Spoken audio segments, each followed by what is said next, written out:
So let's start. What is the intention to revise the idea? Okay, so what do we have to remember about when we revise our draft? First, that my main goal is that I am covering a visual art for. So I just selected one of these. This is something of the criteria I'm going to read in your essay. What else? You need to put in the thesis statement. Yes, first you describe, yes, in your personal perception, what caused to you this visual art that you selected. So you're going to express if it's magnificent, if it's marvelous, if it's outstanding, I don't know, an adjective that describes best your appreciation, okay? Then in the intro as well, you're going to describe this painting, this photograph, this sculpture that you selected. Yes, describe it. And almost at the end of your introductory paragraph, you are going to write your thesis statement. Yes, that contains what are the criteria you are going to describe in paragraph 2, 3, and 4. Okay, because they ask you 3 criteria to select. So we have the intro, body paragraph 2, 3, 4, and then the final conclusion. Okay? So remember that now you have your draft. So I would like if someone can share, if someone would like to share the draft 1, just the draft 1.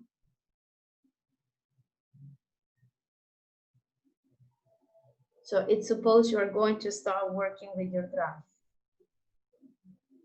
Remember, when you share your material, it's a good opportunity to evaluate something that probably your eyes couldn't notice. And here we have more than 2 eyes, yes?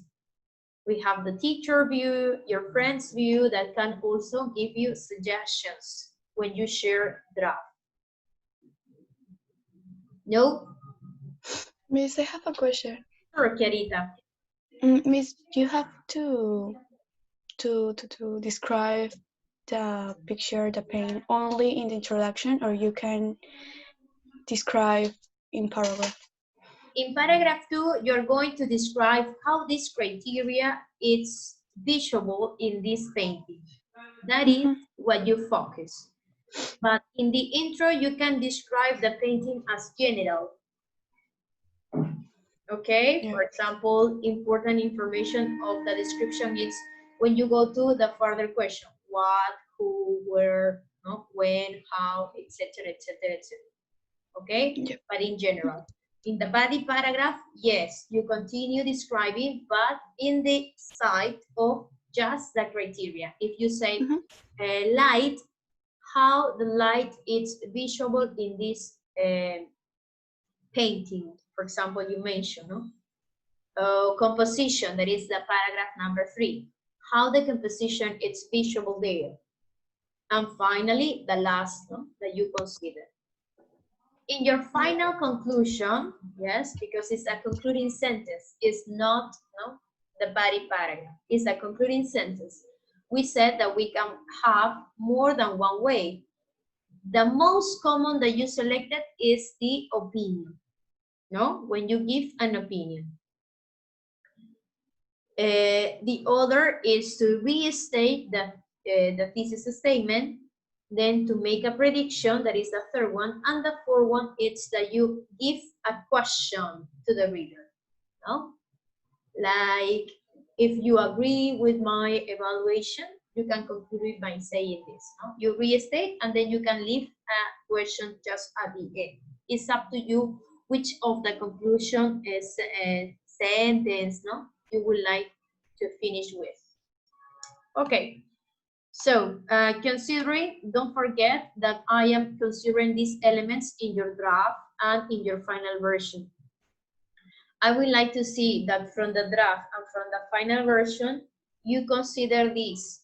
If the introduction provides relevant background information on the topic, that's exactly what I said to Kiarita. What is the background information, Miss Milagros? The description of this painting, like who, no, who created, where is it painted, where you can find this, when it was, no, created, etc., etc. That is the background information. Then, if it's visual, the thesis statement, main points of the essay. If in the introduction, I can see the thesis statement that mention the criteria you're going to develop in the next paragraph. Third, it's that if your body paragraph includes sufficient details to fully explain your ideas. Again, this is something I explained to Kiara. The body paragraph, it's not just to say, okay, first, I would like to introduce the first criteria, light. Light in this painting is, I don't know, recognizable. That's it. What is the details you can say? Based on what? We explain you what is light. And you can say that light also is the moment, no? It's similar, the body paragraph, it's similar what you explain orally, no? Remember? Tell me the criteria and explain orally, no? Exactly. The next part, it's something we are going to continue working about restrictive and non-restrictive adjective clauses. Remember? We mentioned about restrictive and non-restrictive. Okay, what do you remember about restrictive and non-restrictive adjective clauses?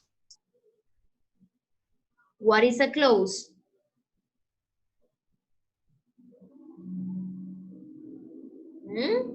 A clause? It's when the door closes, miss. No, what is a clause? What is the synonym of the word clause?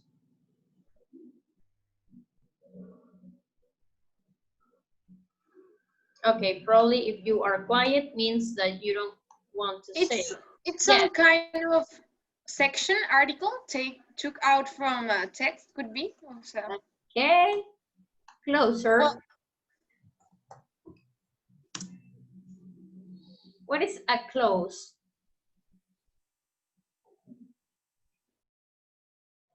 Okay. Sentence. Statement. Remember, you need to be clear when you define words. Okay? So obviously, the whole primary, the teachers always says, okay, write 5 sentences. Yes? Okay, use the vocabulary in a sentence. Okay, now you are in 5th year and your vocabulary needs to be in academic level of 5th year because the next step is university and they are not going to say you sentence. It's a clause, it's a statement. So that is a statement. So these are called adjective clauses. Yes? So what it means, Ms. Milagros, I don't understand what is an adjective clause or clauses or adjective sentences or adjective statements.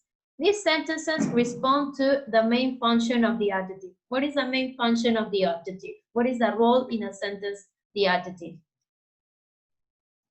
Describe. Excellent, Alexandra. Excellent. So this adjective clause describe, no? It's a sentence that describe. It's not a word, it's a sentence that describe. And what describe? Describe the main noun. So that's why we have, in this adjective clause, we have 2 kinds of non-restrictive and restrictive. Excellent. What do you remember about non-restrictive and restrictive? If Alexandra says that this sentence describes the subject, no? Tell me more information about the subject. We describe these sentences, these adjectives, statements in two categories, non-restrictive and restrictive. Please go to page 70 and we are going to complement. Alexandra, what is the difference between non-restrictive and restrictive? Restrictive adjectives give essential information about the main noun, and non-restrictive give non-essential information about the main noun. Excellent. So not important or not essential, yes? And the other one is necessary information. So in this exercise on page 70, which kind of adjective clauses we are going to see? Open your books on page 70.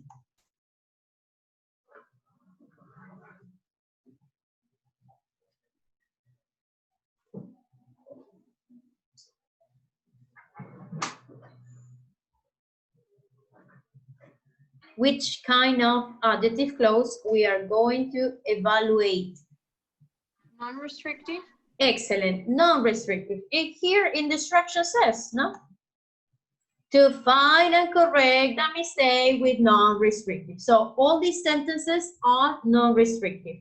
Guys, how can you detect a non-restrictive adjective clause? How it's easy or visual, based on what you can say it's a non-restrictive. Because the sentence doesn't need it to have sense. Okay, The comma. Excellent. The comma. So that's why you put between commas or after a comma, because this is irrelevant information. To say, for example, Justin Bieber, who is my favorite singer? It's not, but I just put in an example, okay? Justin Bieber, who is my favorite singer? I don't know. It's from Australia? No, it's from Canada, yes? It's from Canada, okay. To say my personal opinion, it's essential. I define Justin Bieber. No. Well, who cares about your opinion if he is your favorite singer? So that's why we put this kind of information, yes, between commas. Okay, so mostly information that are something irrelevant, something that it's not defining, but I am telling you that he is from Canada, it's a definition of this person because I am telling you information about him. Okay, so at first, a non-restrictive adjective clause, I can say that this information is irrelevant. Also, one of the things you have to remember that if I put an information between commas, it's because I, as a writer, consider this information not essential. I just add some information, like the appositive, remember? I know that is your best. You remember the appositive. No, yes, miss, I remember that topic that it was really frustrating. So that is, okay, it's what you decided to put. So, Miss Milagros, how I can put non-restrictive and restrictive adjective clauses in my draft? You can include this information, like what is exactly your opinion in the intro, for example, okay? So the Mona Lisa, comma, which is one of my favorite paintings, comma, no? And then you put the most important idea of this painting. But what you are using non-restrictive sentences, yes? What is something you have to remember about this? That for no reasons, in a non-restrictive sentence, you can use that. Okay? That can be between commas. I told you. Yes? And that is one of the things in your text remind you. Use which, not that, for objects. And if I am talking about a person, what I can use? Who. Excellent. Who. Okay? Who. Okay, me. So I always observe I have a comma, I can put that. Exactly. Please, guys, do not misunderstood. Huh? Because probably you observe in a sentence that after a comma. So I'm going to make a parenthesis about that. Okay, be careful with this word. Because probably you say, miss, but you are lying me, because sometimes I observe in some sentence after the comma the word that. Okay, but in that case, the word that, it's not working as a relative pronoun. No, as a relative pronoun, no that. But probably you will say, miss, and that has another connotation. Of course, as a demonstrative. You can say, what's that? And you can say, that it's an airplane. But I am not talking about what? A relative pronoun. I am using that as a demonstrative. That. Okay? For near, you can say this. And for distant, you can say that. So be careful with this. Okay? Now, I would like that you follow the sentences. From sentence 1 and 4, select what is the error. Read the sentence and detect what is the error. Means there's something wrong in every sentence? Yes. From 1 to 4, there is something wrong. You're right, Lucia.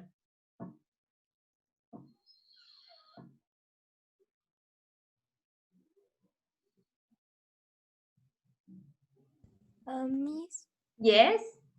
can we participate or not yet?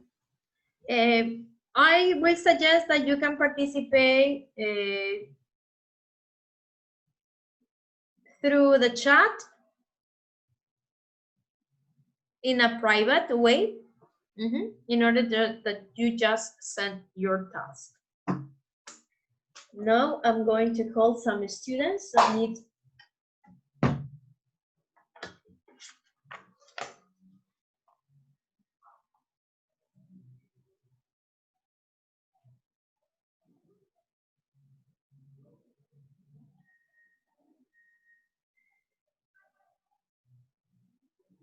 Okay.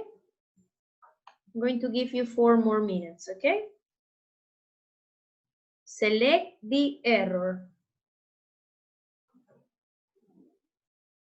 What is the error?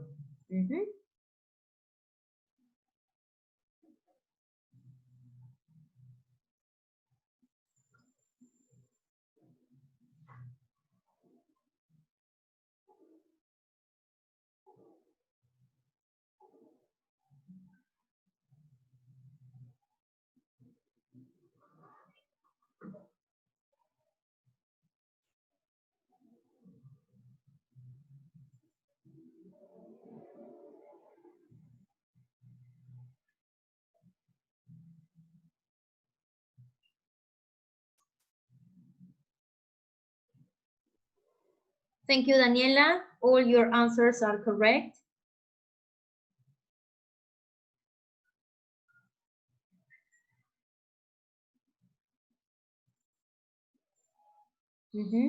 Mariana, I only observe your answer in number 2. Still missing number 1, 3, and 4. Okay, Marianita?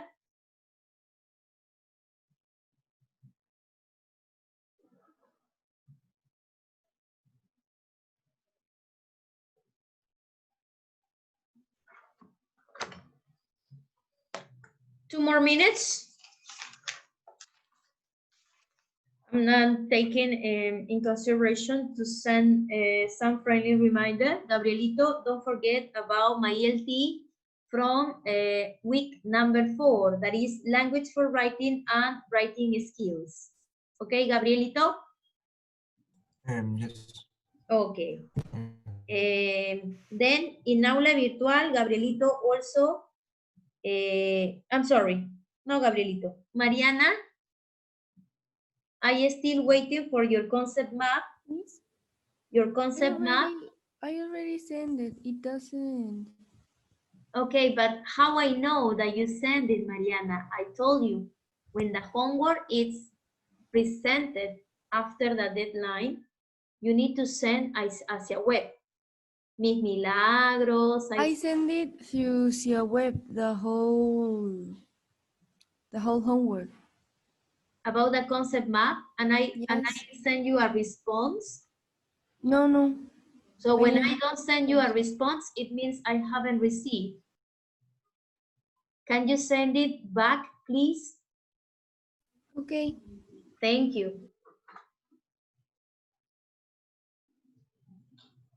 Camila, the same, your concept map, you haven't sent.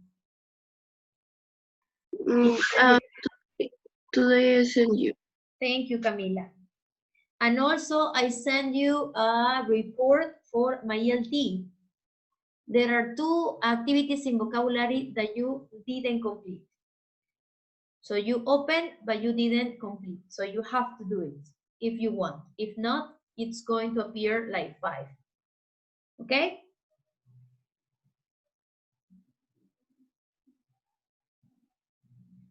Okay.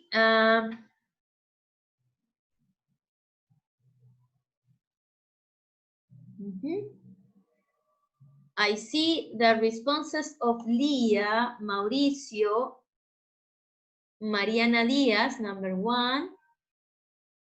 Linares, María Clara. Still missing only María Clara, the sentence number 4.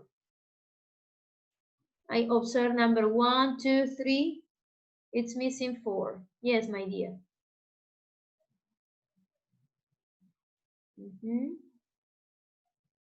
Mariana Diaz is still missing number 3 and 4 too.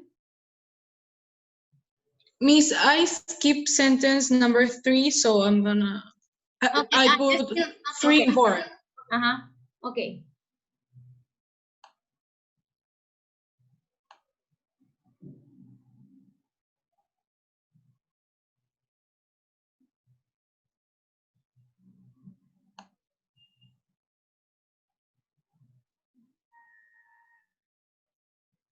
Yeah. Okay, I'm going to call some student. Number 1, Camila. Number 2, María Gracia. Number 3, Mauricio. And number 4, Gabriel. The rest of the students, send your participation through the chat, okay? I would like to see Jose Ugas, your responses from number 1 to 4, as well as Valentina, Macarena León, Lucero, Marcelo, Macarena Moreno. I would like to see through the chat your participation, okay? Okay, let's going to start. Camila, what is the error you detected in sentence number 1?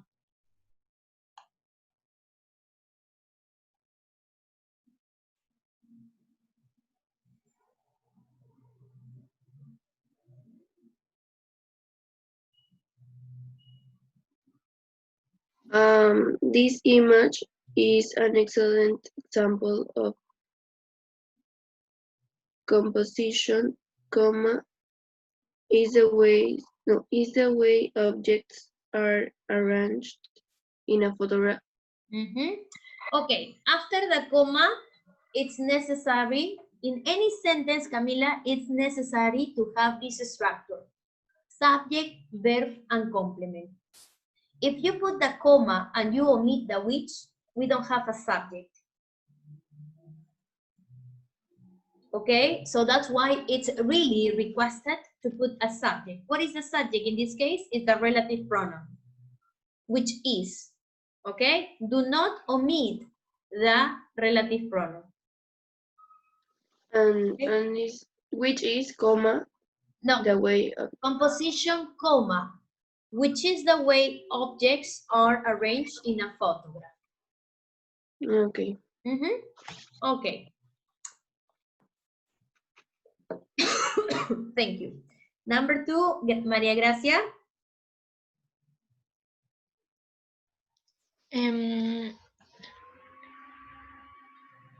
The comma before that. Comma before that, okay? What is happening with this comma? We have to omit. But this sentence is irrelevant. I like We have to change what you have to change. and put which is instead. Okay, so we put the comma and we do not put that.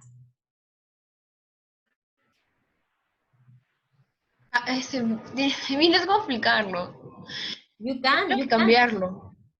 What? Read the sentence that you correct.